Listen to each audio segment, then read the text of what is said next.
Hello and welcome to our Zoom, our scope Zoom. This is going to be a very exciting talk today. First of all, if you don't know Habitat Galleries, we're the oldest and largest gallery devoted to art glass in the United States. That's kind of a big deal. So you should follow us on social media or follow our Zooms. Check out YouTube. Definitely check out our website at www.habitat.com.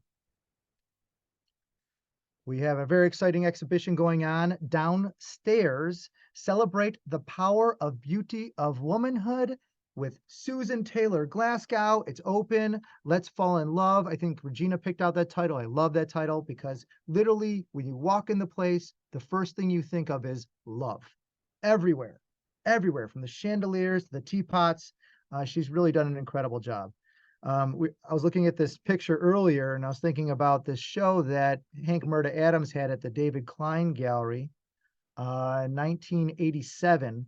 And he used to sell cake pieces. So he had the whole cake and he would sell it by the pound. And you could buy a little slice by the pound of cake. It's really kind of fascinating. So anyways, this kind of brings that back a little bit.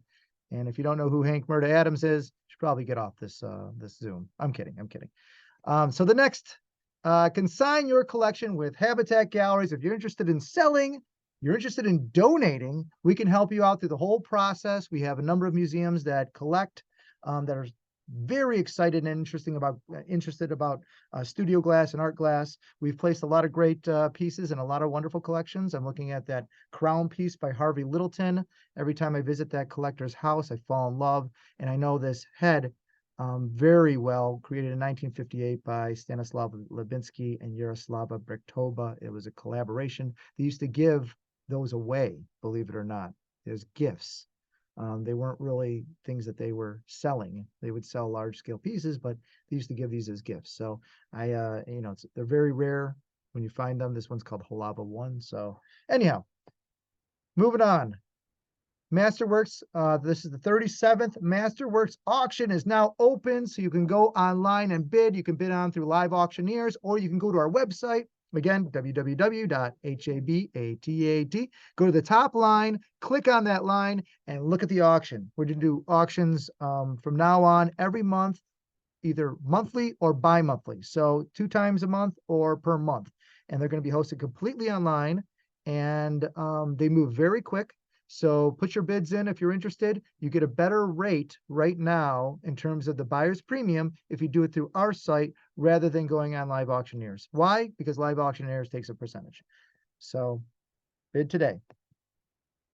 Sarasota, who hasn't been to Sarasota? You got to come to our 9th annual Sarasota Glass Coast Weekend. Jane Buckman coined the term Glass Coast Weekend. She doesn't get any credit. I don't know why. She says, I think we're just going to call it the Glass Coast Weekend. And she wrote an article about it. They posted that in a Sarasota Mirror magazine and got a lot of attention, and all of a sudden it caught, and everyone's having a Glass Coast Weekend. It's a Glass Coast Weekend in Sarasota. It's one in St. Pete. It's one in Naples. It's everywhere. So, but come to ours. It's February 1st through February 4th. Bring your friends, bring your kids, bring your dogs. Just come join us. It's a great time in the sun. You'll love it. What's happening at Fort Wayne? Opening today is the International Glass Invitational. All the award winners, all the great big pieces that were picked from all the artists that were participating at our International, which is our annual exhibition, the largest exhibition in the country for art glass, and picked by an esteemed group of jurors.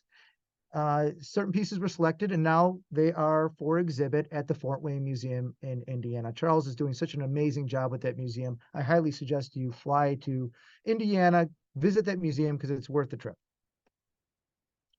This is kind of cool. I don't think any of you guys know this yet, but she did it. That crazy Trish Duggan, she did it. What did she do? She got glass in the UN. In collaboration with France and Costa Rica, this message was sent out to all the ambassadors throughout the entire world. And it's a show that opens December 4th for a private party, and it'll be open through January 15th. And there's I'd say about 15 pieces on display in the UN right now. It's crazy. So some of the works are Bertil Valien, others are Vivian Wing, There's a piece by On Wolf in there. But it's to commemorate human rights, the 75th anniversary of human rights for the UN, and Imagine Museum did it. Somehow, some way, they did it. This is a collaboration that they did together. You look at the little doves; those are all done by Trish, and some of these panels were done by Bertil. Look at that guy with the hat. Where's your hat? Where's your hat, Regina? We missed the hat. Where is it? There it is. Look at that. Harry Potter. No, I love that.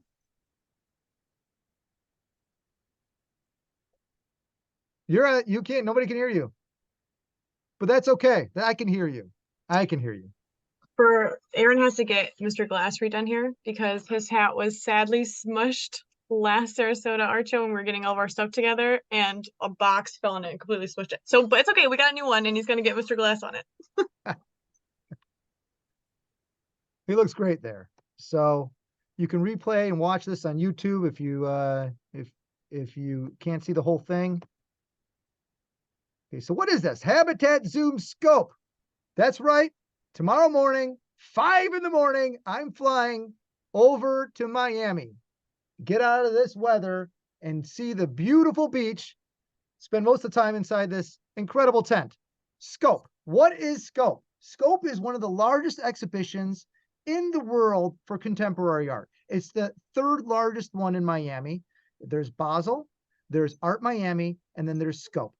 Over 3 million people come to Miami during Basel weekend. Scope is one of the cutting edge shows. They show a lot of work, diamond dusted, a lot of things that are very edgy.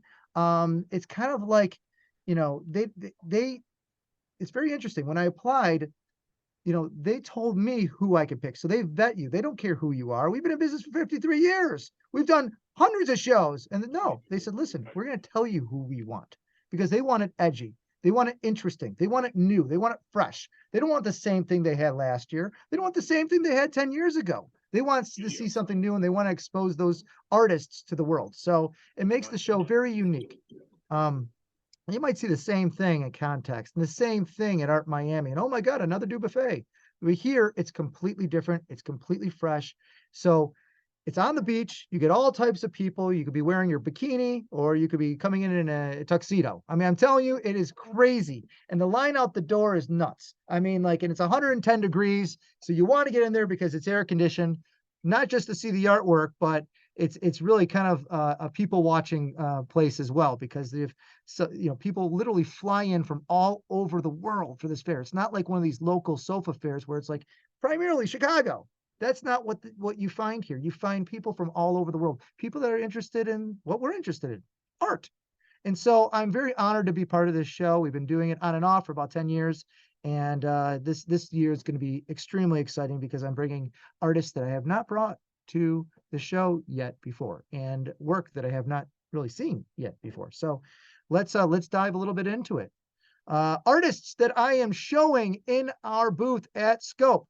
Michael Janis, originally from Chicago, who lives in DC, considers himself a DC boy. Wave to everybody, Michael. Kimberly Thomas, who's also joining us. She's originally from Detroit, but lives in Denver. And then Matt, who cannot make it, Eskuche. He is not here today, but I will talk a little bit about Matt so you can get to know who he is through the mouth of an art dealer. Here's some great pictures of them. Here's Matt. Who is Matt? Who is this guy? This guy's incredible. He is a lamp worker. What is that? It's an artist that uses propane and an oxygen torch to manipulate little rods of glass. Kind of like when you're in school and you're working with that Bunsen beaker and the glass tubes. I don't know if some of you did that, but it's very similar to that. There are a lot of famous artists that work that way. A lot of artists now are using that technique to make functional work, pipes. There's also artists that are using that technique to make non-functional work, like art. Matt does both. He fits in both worlds. It's really kind of fascinating. And so, you know, I was thinking about it. He started in 1998, and he studied with another very famous lamp worker by the name of Cesar Tofolo out of Murano, one of the maestros of Murano. There's very few left. You go to Murano, it's like a desert right now. You find like 5 or 6 maestros. You see one, you're like, oh my God, Lino. But it's crazy. It really is. And so he's one of the few that are left on the island you can actually still see. So he studied with him in 98 and, studied at Penland and Pilchuck and kind of went on the road and started teaching at places throughout the world, like Bulgaria. And I believe he was with you, Michael, in Turkey, was he not? Not with me exactly Not at with that you? same time, but we did both teach at in Turkey. Okay.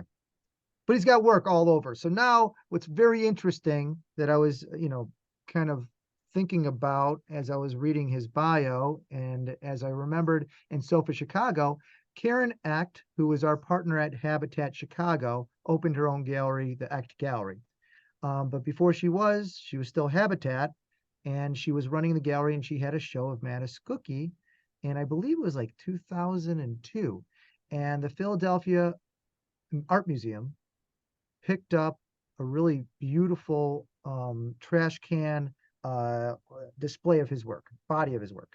And so I was wondering, it's very possible that he's the very first functional artist, functional and non-functional artist that makes glass in studio, by studio presence that is in a museum. Like the very first one, he paved the way for all the young glass blowers like Salt and Elbow and Banjo and all these other funky, artists that are making functional work. And really was probably the first that was accepted into, I would consider, a fine art collection. So this is one of the pieces, Future Obsolete Object. I love the title of these pieces because these are going to be obsolete, I mean, and this color, I love this color because, I'm from Michigan. And what do we have? We have Herman Miller here, the Cranbrook, Charles Eames. It's that retro green color, that Knoll green color that I absolutely love. I grew up with it. It was in my kitchen. It was my mother, her utensils were this color. So I remember that color. And so I can connect with that color. It was kind of thrown away. Nobody's seen those type of colors in a long time, but it's kind of coming back. So you'd have to like literally go to my grandmother's house to see these colors, or my mother's house to see the colors. I mean, it's kind of crazy. So I love this. And so who is I compare Matt a lot to the 15th century Dutch masters who do still lifes. And so they focus on still life. And what is a still life? It's something that isn't just placed delicately. It's dropped down. It's in the moment. So it's a flower hitting the it's an apple, half-eaten apple. These still lifes were taken, but they were capturing a moment. And that's technically what I see in these future obsolete objects. Evidently, there's a lot of them. So we're going to go through a bunch of them. But what I wanted to do is get something accessible to the masses because glass needs to be accessible to the masses. That's a fact. And our biggest problem is they're not. It's too costly. It's too expensive to make. And, let's face the facts. You can't get in and buy a piece for, just right off the street. You have to, it's not a grab and go purchase. So I asked Matt Eskuche, both Matt and Kimberly, if they can make some accessible pieces. So somebody can walk in and say, I really like that piece. I want to buy it. And it be something that doesn't break the bank and something easy for them to maybe their first piece of art, or maybe, they have a number of them, but it makes it easier and more of an entry level to get in and start collecting glass. Look at the ice cubes. It's amazing. So another word I would use is be trompe-l'oeil. That's a artist slang talk, which technically means artist talk, which technically means, you're making something that looks like something out of something else. So you're making it look like it out of something else. I also compare it to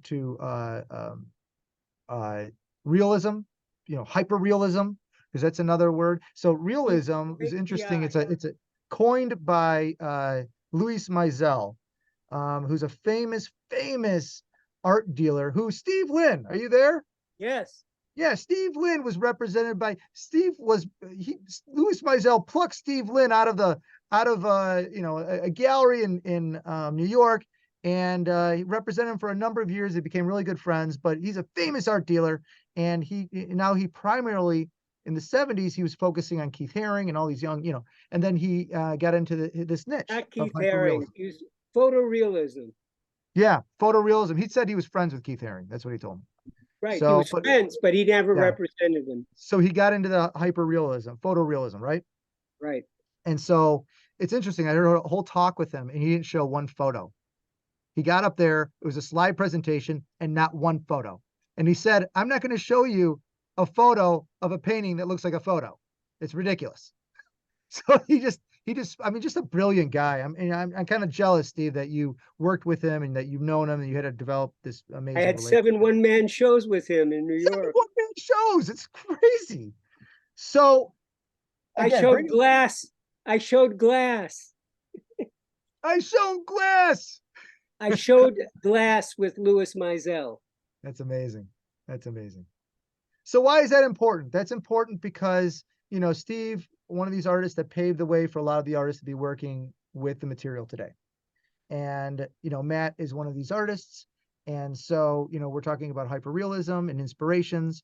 And then, so, I mean, like, look at this, the bottle caps, the color of glass, really kind of spectacular. You could see through this one, the crumpled, I mean, really, like, I did this. I was drinking that soda. I crumpled the top of it. I stuck it in because I was about to throw it away.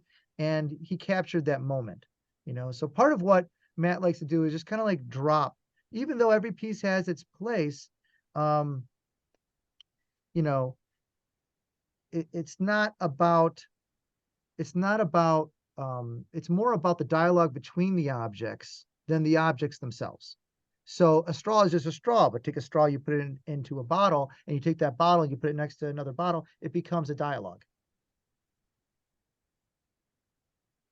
I know this bottle cap removes, which is kind of interesting, really just, these are sweet little gems. They all fit on like basically a 9x9 shelf.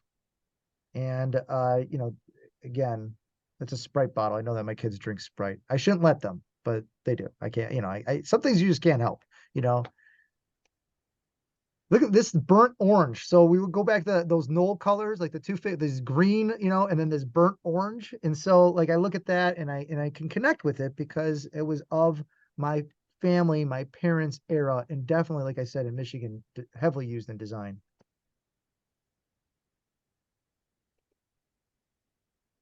Green, look at that crushed water bottle.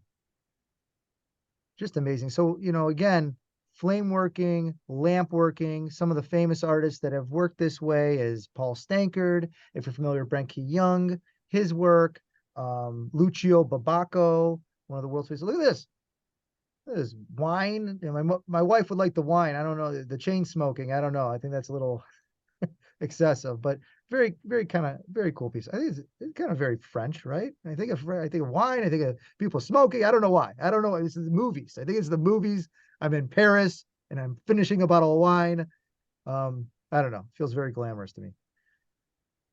This one's a little more healthier with the water bottle.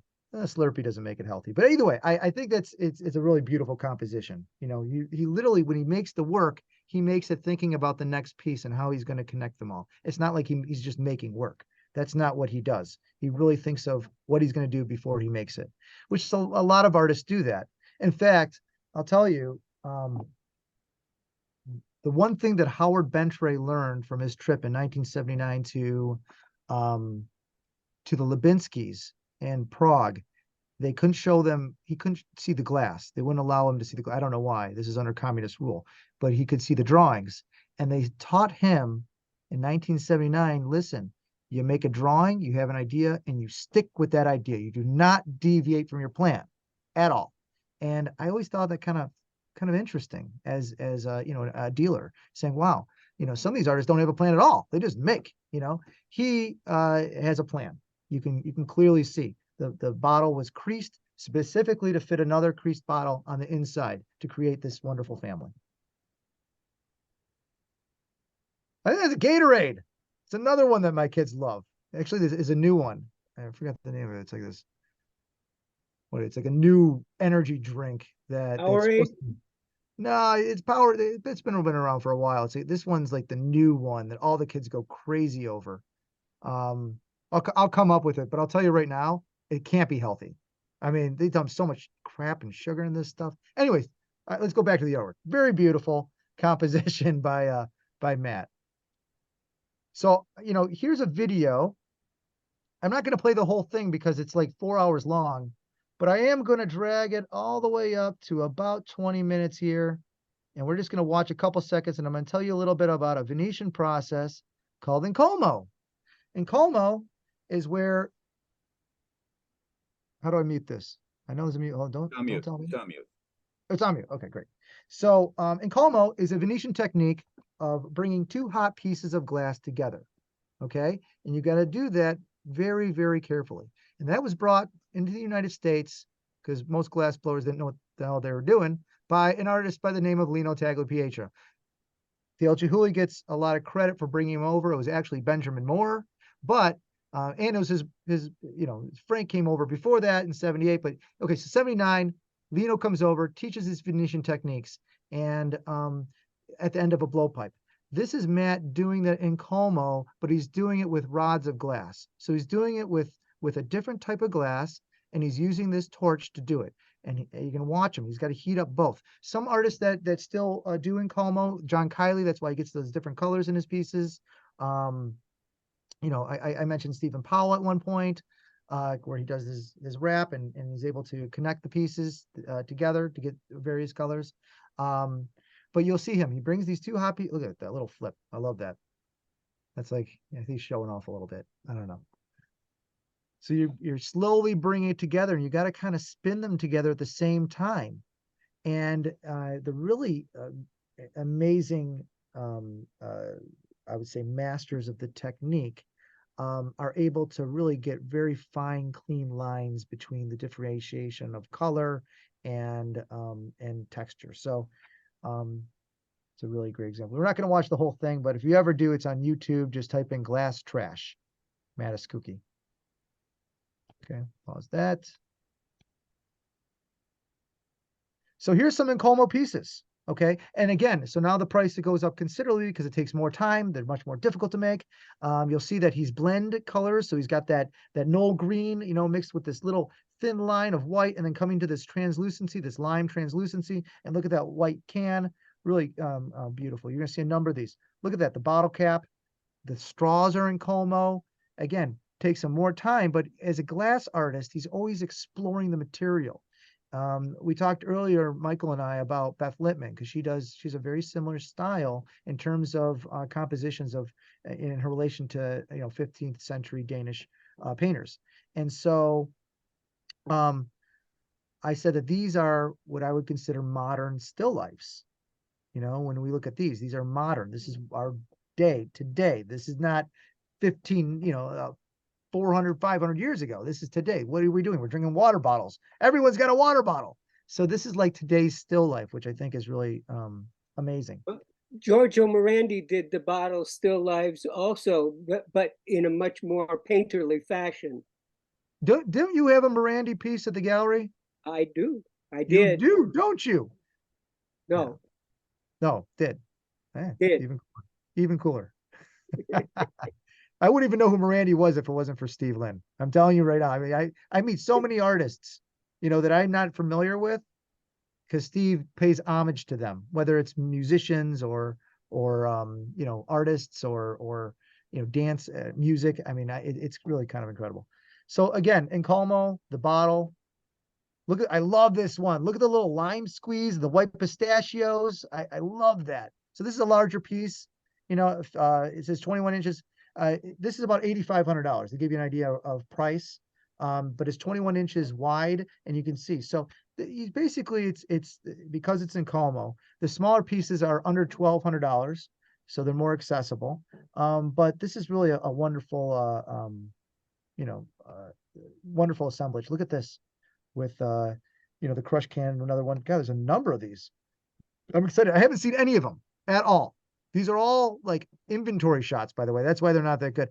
Call me up tomorrow if you want to get better pictures. I'm at Scope. I'll take a picture with my cell phone. I'll send it to you.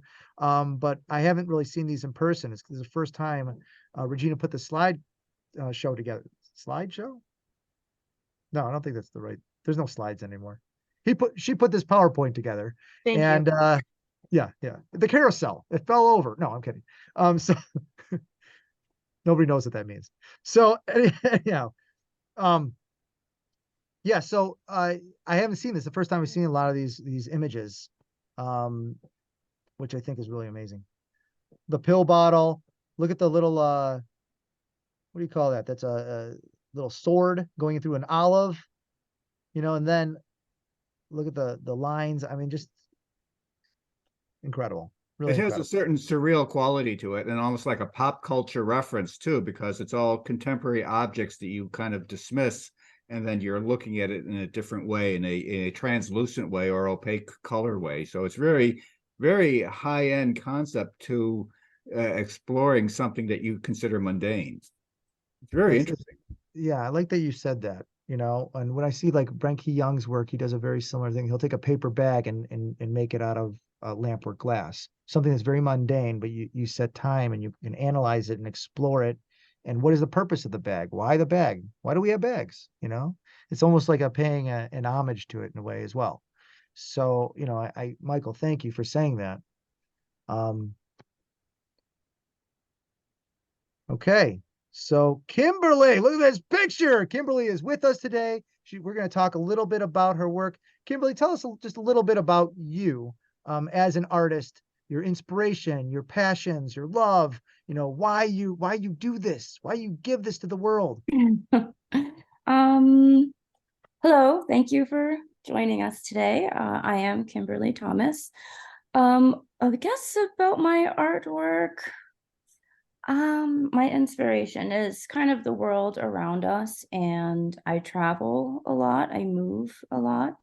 So much of my work has to do with relationship to objects and what they mean to us, who we would be maybe if we were, because you're not necessarily just your body, you're more than that. So our relationship to the world around us. What else? Why do I don't know really why. I think this is being an artist is my purpose. I've had a lot of jobs, many jobs, and I used to get fired a lot. uh, but I think that was because I was supposed to work for myself and make art and things like that. So that's part of the reason I think why I become an artist. Plus, I feel everything, and I think I'm very dramatic and very expressive, and I think that has a lot to do with my work. So that's part of I guess why I'm an artist, or why I make the things that I make. And yeah, that's it. Let's explore some of those things right now. I think look at this one, no fishing. Tell us a little bit about this. No fishing is about choice, I would say. Choosing I don't know, our friends and our family and the options that we have in the world. I was at the H Mart. It's like my favorite grocery store, and I went into the bathroom and they have a sign that says what you're not supposed to do in the bathroom, and fishing in the toilet was one of them. And I thought that was really funny. So obviously my work isn't just serious, things it has to do with, just the interesting things that happen in our life, or things that we see. And I kind of, just what was going on in my life, I equated that to, fishing in the ocean, choosing, a partner, or choosing friends. And my friends were talking about online dating and how it had ruined their lives. And I was like, oh, this is like the perfect example of like, these choices that we make, or how we choose our partners.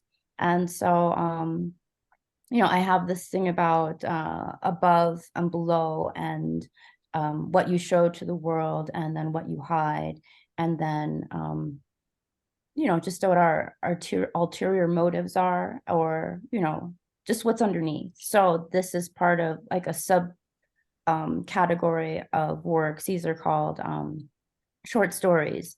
But I started thinking of what was below the ground or below people's actual act or the reason for their actions, I would say. And so this subterranean type of, this cross section of what was going on in the world. So that's no fishing, but yeah, so there's like this little fishing, there's this the pipes underground, there's always construction. I just feel like there's a lot of stuff that goes into many of these works, but I just think that objects are very interesting. And also I think about if we were, when we're all like, the dinosaurs and people are digging up what we've, our society has done, like what will they find? And like Matt Eskuche's work, plastic bottles and plastic bags and rubber gloves and things like that I think are very interesting also. Yeah, that's that one. So the cloud writing contraption, number 3, you did a series of these as well. Yeah.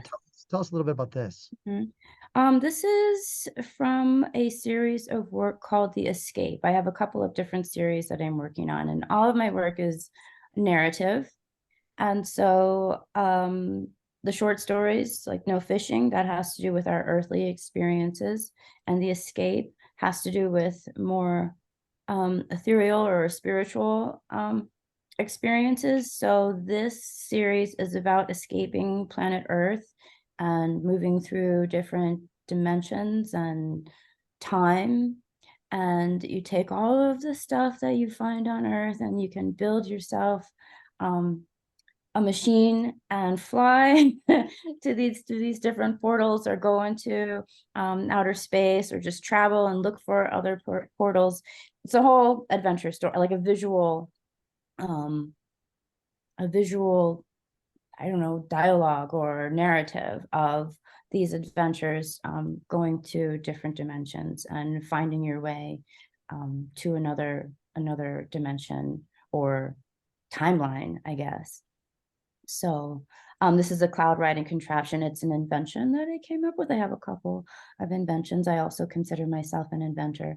And so, as inventors, you don't necessarily always have the exact pieces of, machinery that you need to build these machines. So I go all around and I find different, pieces of junk, and I build inventions to fly to a different dimension. This is The Legacy. It's another short story. It has to do with objects. My father died, and I started thinking about things and objects, and I guess my place in the world and everybody's place in the world in a very different way, and how I guess things did not, they were maybe a replacement, or they didn't mean quite as much as maybe I thought they did, or he thought they did. Yeah, so this one's called The Legacy. That's me working.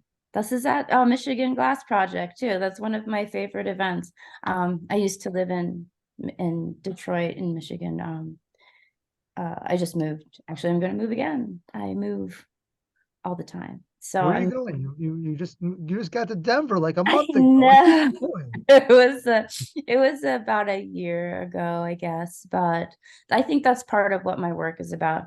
Is I feel like our time on Earth is to explore. So this is like research and development. And then I don't know, maybe I'll come back to Earth next time. But if I do it right this time, I can go to another dimension. So I'm moving to Penland, North Carolina. Because I got the 3-year residency. Yes, I got the 3-year Congratulations. residency. Yes, thank you. So I will be concentrating on making a lot more work. So this next piece is called A Grassy Knoll, and the inspiration was, I guess, the studio that I work in now and my friends and shopmates that I work with. because I've moved so many times and work in so many different studios because I travel so much, you know, that rapport that you have with your studio mates is very, very important. And, you know, they end up being your family. They're the people that you see the most. And right now I work in a studio with, it's a pipe maker studio. I used to be a pipe maker. So Matt and I have a couple of things that I know Matt and I have a few of his works, and He actually told have me he told me he just got one of yours. he did. I'll tell you, I saw the slide is coming up. I'll tell you about that in a second. But you know, this is kind of like the whole pipe maker traveler life, and I guess that the comfort, you know, the hot water bottle is like this comforting thing, and then obviously a lot of beer cans and cigarette butts, and you know, it's just a really fun, interesting, not always fun, but a very interesting scene to have been a part of. Mhm. And this one Whoa. is, yeah, this was supposed to be a quick, you know, faster piece to make, but I feel like I'm a very simple but very complicated person. So it quickly escalated into like just a lot of work. But this is kind of about how we feel like our places in society and how we stack up to each other, the competitiveness of our field and other fields. Mhm. And this is one of the works that Matt Eskuche got, and it was actually a trade. So in Boral, there are some older colors and there are newer colors. Matt and I have a lot of similar taste in terms of what colors and what glasses we use.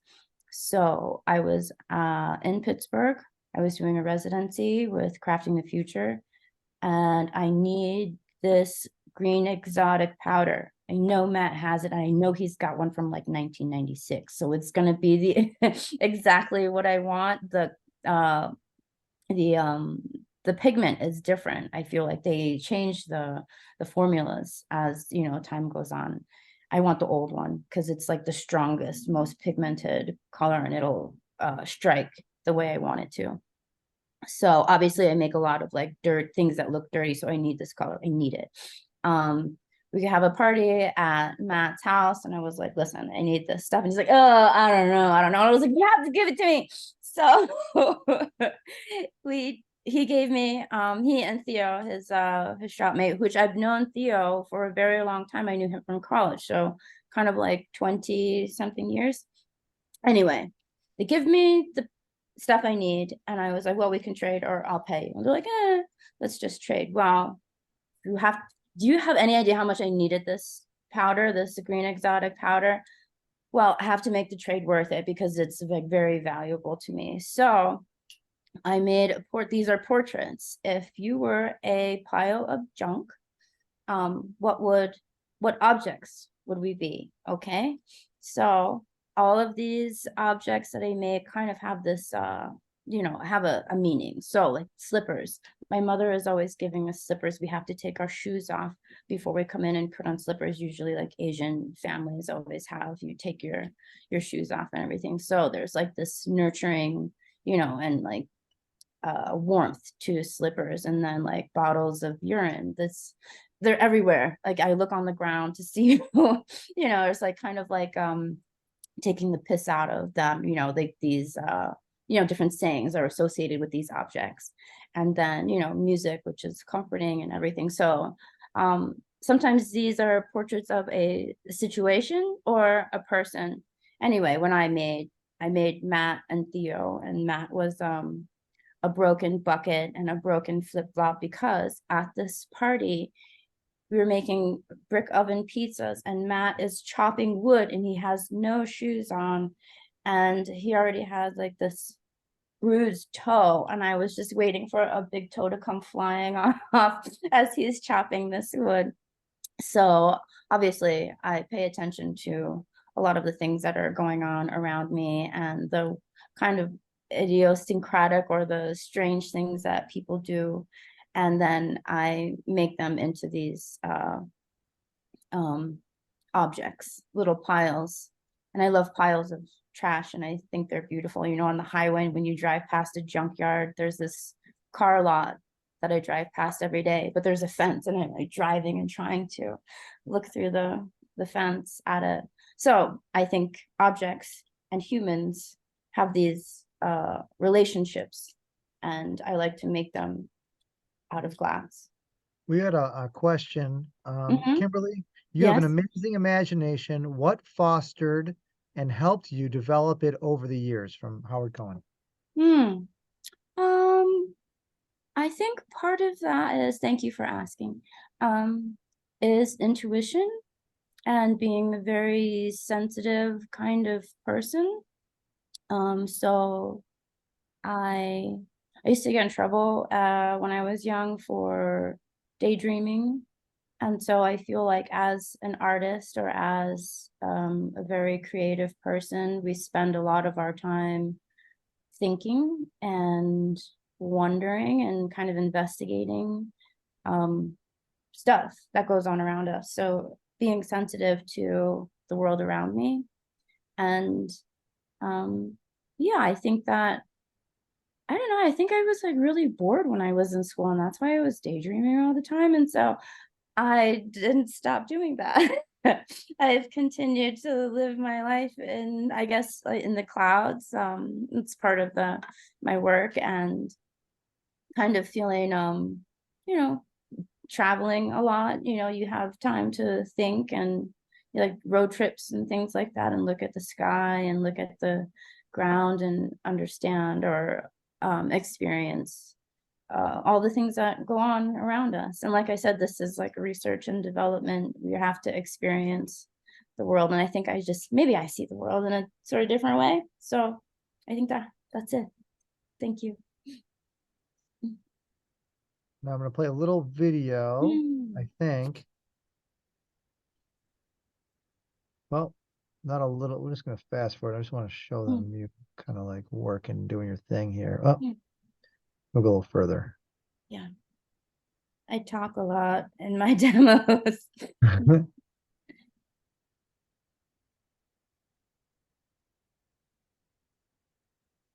Carving something here. Yeah. Yeah. Okay. It'll play here. What are you making here? Oh, it was and some of my older work was more about anatomy, and I have a very different way of working from other flame workers, and I guess it would be more like how you would make things in furnace glass in many ways, but this is actually similar to what Matt was doing. It's an encamo, but sculpturally, not vessel wise. It's kind of the same way to do it. But obviously my work is very sculptural. And then I'll make part of an object solid and then have hollow sections on it. So it's a very different, I know it's a combination. And so I'll have very like thick glass in one area, and very thin glass in another area with heavy carve marks. So my work is just really different. And in these newer works, it's mixed media. So I'll make the main focus of the glass. I'm very There's that toe you were talking Big about. toe, the big toe. yeah. Well, you know, when you're making things like anatomy, the closest thing to you is your own body. I don't always have a model. So if I'm making a hand, obviously I'll use my hand as the model, or if I need a special movement, I'll make that movement. Even with, you know, inanimate objects, I'm like, what is the feel that I want? Like, how is this motion? You know, even with a glove, you know, having the glove hang in a certain way, it's like, or I want it to look like there's actually a hand in it. So if you know, you want to have like kind of the feel of a glove, but at the same time, like maybe somebody's hand is like resting there. So I feel like, you know, your art it has a lot to do with like you and your body and how you move and how you think. I like this one. The deeper you go, the darker it gets. It's kind of a dark title, but it's kind of true, I think, because this is another one of the, subterranean works, and it's all like little underpants and socks and cigarette butts and bottles of pee, and this well, the bucket, it's a functioning, I guess it's a functioning well. It doesn't really function, but if you turn the crank, the bucket will go up and down. And so this is obviously this is mixed media. So the top, the roof is wood, and then everything else is glass. So this one has to do with again, what we show the world and what we don't, and our why we do certain things we do. Like, I smoke and I was going to quit, and I'm like, why? So I guess it was like the time that I grew up. It was, the late 70s and early 80s, and like smoking was cool, and my parents smoked, and I was like, but it's not that time anymore. So why would I continue to do this? So I have I think about, why we do things and what, influences us to do certain things. And so, the underpants and the socks was like airing your dirty laundry. So I like those kind of, I don't know, those puns or sayings. And the well, we like on top, it's kind of like Hallmark and idyllic, and there's a little dirty sock there, but Hallmark can't be all beautiful and cute. So I tried to like litter the top just a little bit, but underneath is where everything really is hiding. And that's where you got to get to the depth of all of these things. So this was a recent piece, and it showed at a Houston Contemporary Craft. I can't remember how the title goes of that museum, but that was there. This was I think this is one of my favorites. And oh, and there's another. This is called Rule of 10. These are the portraits like Matt and Theo, and yeah, that's it, everybody. Okay, well, Kimberly, One second. We have a question here in the chat. If you want to click on it, Corey, do you see Okay. it? I can't see it. I don't know. I'll grab it. Hold on one second. Let me just grab go it. ahead. That one. We already talked about that, right? Yeah, you have an amazing imagination. What fostered and helped you develop it over the Oh, years? yeah, Mhm. we did that. Yep. Perfect. That Okay. was Howard. Yeah. All right. Kimberly, thank you. You are You're very welcome. absolutely incredible. Thank I mean, you. even just listening to you talk, I can understand, I can see it, I can feel it, Mhm. I can see the symbolism, Mm. I can see the how much time and effort you put towards the gesture, the direction, the movement, the placement. I mean, I love your work, and Thank you were absolutely right. Regina and I both said that what was it titled? The deeper you go, the darker. It's our favorite piece. It's our favorite. It's one of my favorite ones It's that you've my done thus favorite far. one. Thank you Yeah. very much. Mhm. Thank you. Mhm. Next, we have this beautiful man. Look at this picture. It's like, this is the artist. Oh, artist. Michael Janis. And he's here all the way from DC to tell us a little bit about his work here at Scope, this new body of work that's very exciting in a different direction for this Chicago DC artist. Well, I do consider myself now a DC artist that is working, and so I'm happy to present it. These are some of my new pieces, and it kind of is a blend of a new and old kind of technique. I'm still doing my drawings in glass, where I'm using crushed glass powder that I'm sifting onto a sheet of flat glass and pushing it around with an X-Acto blade to make the image or the face or the portrait or the body bit. But I'm also leaving it to be a little bit more open, so that I will be overlaying it with video components to make it a little bit more contemporary and a little bit more abstract, because I do like the idea that I'm kind of merging representation and abstraction, so that it's kind of a foot in both camps kind of thing.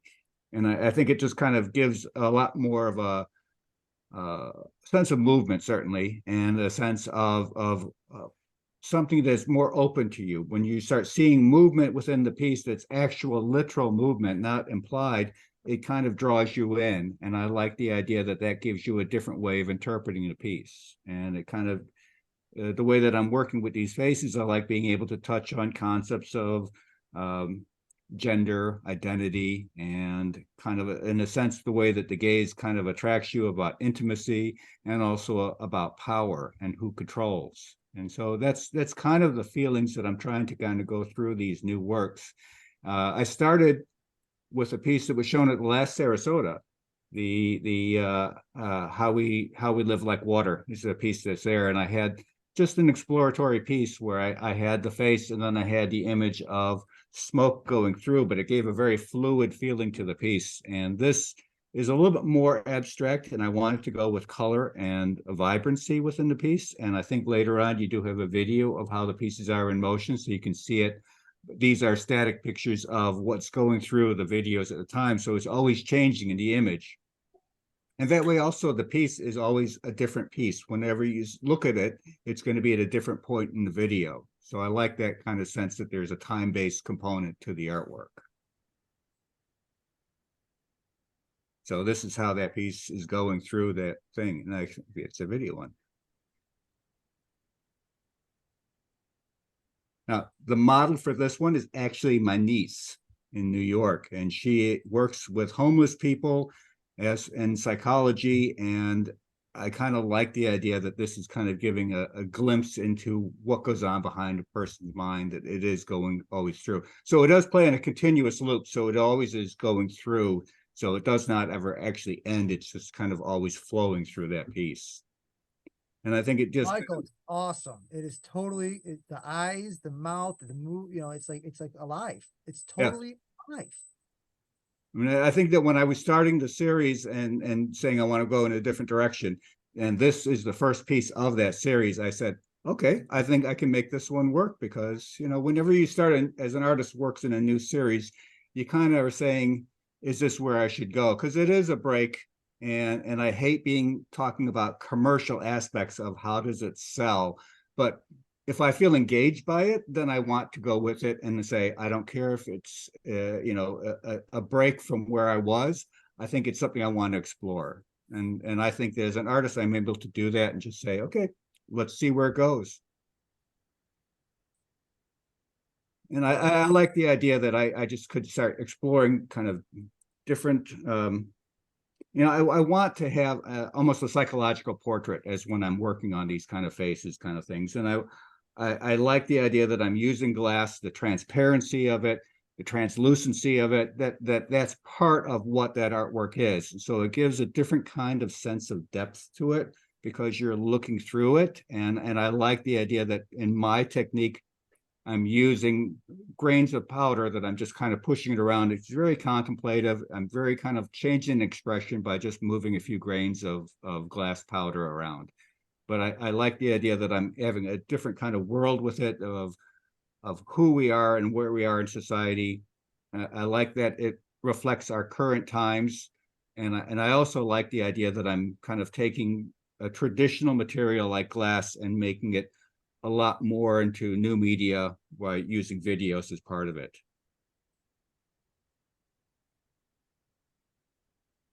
It's like he's talking.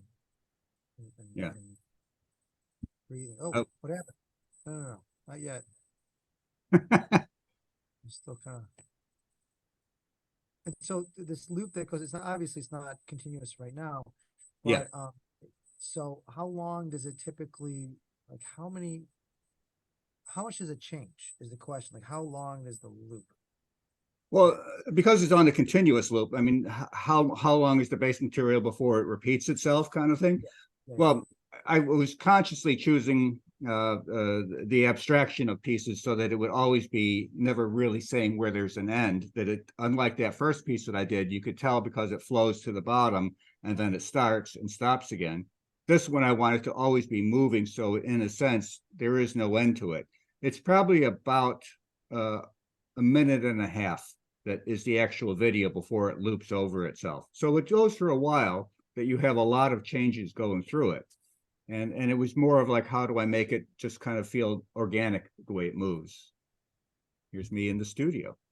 Now I'm gonna play this Yeah. video of you because we want to hear you. Oh no, hold on. No, we don't want to hear me. Oh, we Although I do, did right? have a person come in yesterday, and the comment was, you belong on radio. And I don't know if he meant I have a face for radio or what they meant by that. And I'll just say, I'll take it as he thought my voice was okay. But these are showing some of my things where I've drawn images and portraits, and I like using that kind of figures and portraiture to kind of create a sense of place and time, and also just that there is so much that can be done with that kind of imagery that really kind of takes you in a narrative. I mean, like Kimberly, I like telling stories, and I think that that's part of it. And I'm just using the figure very close up in details. And glass is such a tremendous sculptural medium that you can do so much with it. The idea that it can be transparent and translucent and opaque and breakable but strong at the same time is really impressive. And this is how I'm doing the drawings, is where I'm just sifting the glass with powder and just moving around grain by grain to get the imagery that I like. And it gives a very soft feel to it, and it's slow, it's tedious for me, but it gets me exactly what I want. And it is all loose powder on the sheet. So yes, if someone puts a fan on and I walk by, it will blow away. So I make sure that all of that is in its place properly when I'm working.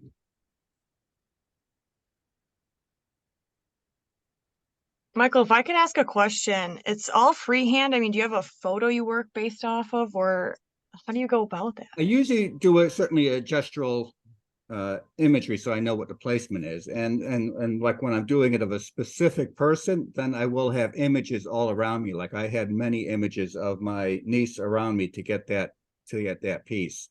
And I will work to say, sometimes I will kind of heighten the sense of direction where I want on it, because I might make the eyes bigger than they really are, the lips a lot more prominent, because I like those components. And so I might exaggerate them.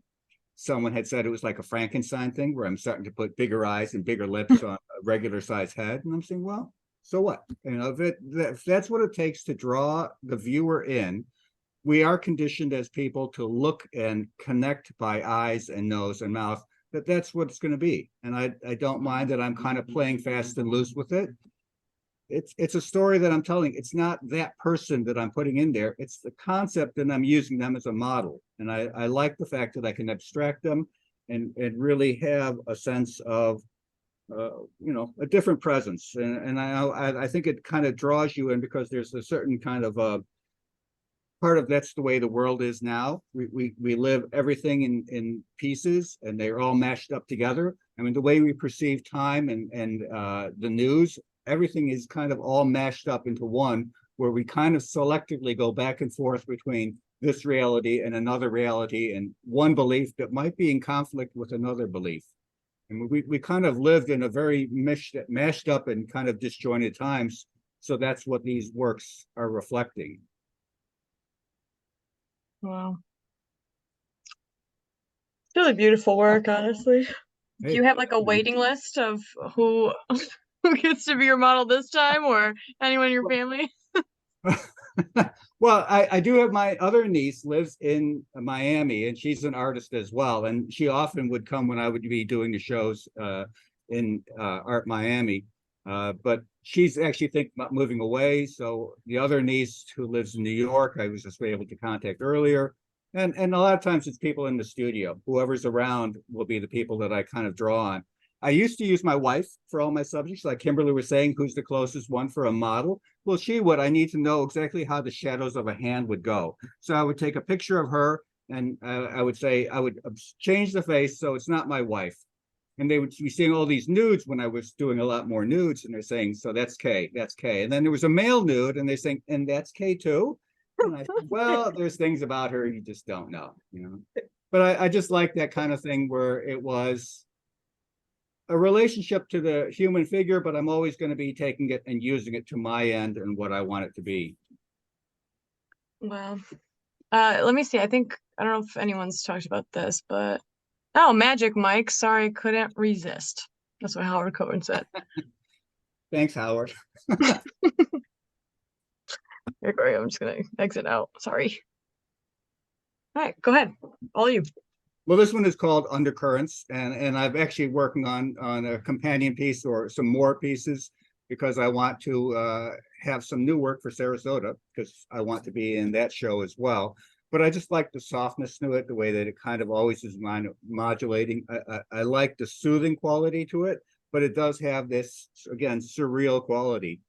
And when you're talking about your Chicago connection that I'm going to say I'm owing to, there is a whole body of artist work in the 70s and 80s, the Harry Who, the Imagists, where they were using that kind of thing of being the vibrant colors, the pop art, the graphics, and then overlaying them with figures so that they had this kind of unreal quality to them. And I just like the way that they are in combination, where they're all kind of moving to their own beat, their own kind of world, and they all have a sense that draws you in. So I was excited to drive them up to Detroit and bring them and show how easy they are to operate because there are electronics. You do have to plug them in, but it's very simple.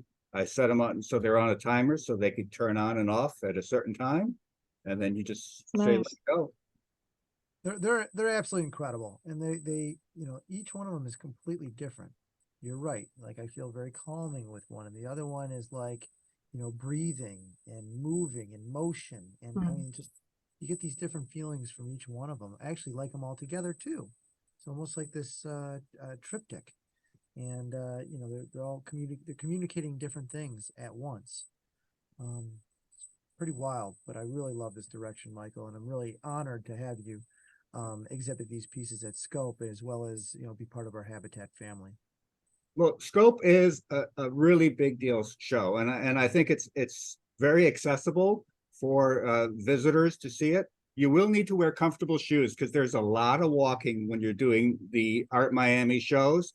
I think that there's another huge show right next to it called Untitled. So if you're doing that kind of thing, if you went to Art Basel at the main convention center, which is a day by itself, and then you're doing Scope, that's a lot of walking, and you might be saying, that's why they have the lounge area is actually on the ocean. So you are able to sit, look at a beautiful thing, the water, people playing volleyball. And it is kind of like you are making a big vacation trip, where this is the big show, the big times. You're seeing tremendous art everywhere you look in Miami at this time period. There's a art show going on. So it is a big deal kind of thing. And I congratulate you on being able to get in, because it's not easy to get into these shows. Thank you, Michael. And thank you, Kimberly. This is going to be an amazing show. I'm very excited for Miami, not just because of the weather, and that's one thing, and not because of the beach, but just because, at this show is a show where I can, do my job, which is expose our artists to new people, to clients, to collectors, but also to people that just enjoy art, that go to an art show because they love to, they need it in their life. They want it in their life. They want to challenge themselves. And this is I think, the perfect triptych in terms of artists bringing, that I'm bringing to the show. And so I'm honored. Thank you so much, Michael. Thank you, Kimberly. Visit Habitat at booth number D013, D013, when you come to Miami. And if you can't make it, and you're interested in a piece, please contact Regina at the gallery. Okay. Yeah. She is on call. She's got a price list if you want it. She is our salesperson here. She's the head of sales. She can, but she can answer any questions that you might have. I know one person asked a question just now, and are these Michael's pieces wall pieces? Yes, they go on the wall. If you aren't interested in something on the wall, we can always talk about that as well. But yeah, I really appreciate it. Thank you so much for joining our Zoom. I'm standing in for Aaron this week, but thank you so much. And I hope to see you. Here are the times of Zoom. If you need to get a hold of us, again, Regina, Regina, and Habatat. Thank you, everyone. Thank Have a you. great weekend. Great show at Scope. Terrific. Bye, guys.